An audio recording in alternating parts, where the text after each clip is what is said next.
ไปแล้วนะคะกล้ามใหญ่ๆนั่นขึ้นไปแล้วเนาะตอนนี้ยังค้าวังหำยังค้าอยู่ตรงปากกระป๋องนี่อยู่เนาะค่ะ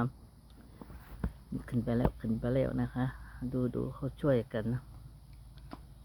คนละไม้คนละมือเนาะมาเจอกันลากขึ้นไปแล้ว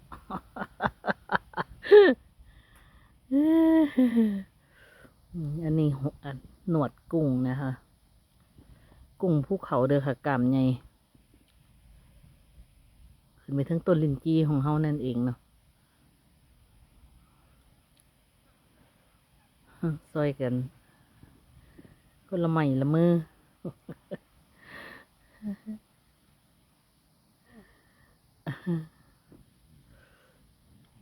ขึ้นไปแล้ว ขึ้นไปไกลแล้ว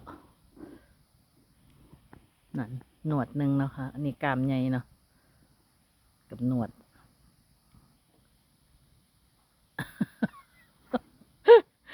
โอ้ยเนาะคนนี่ก็ได้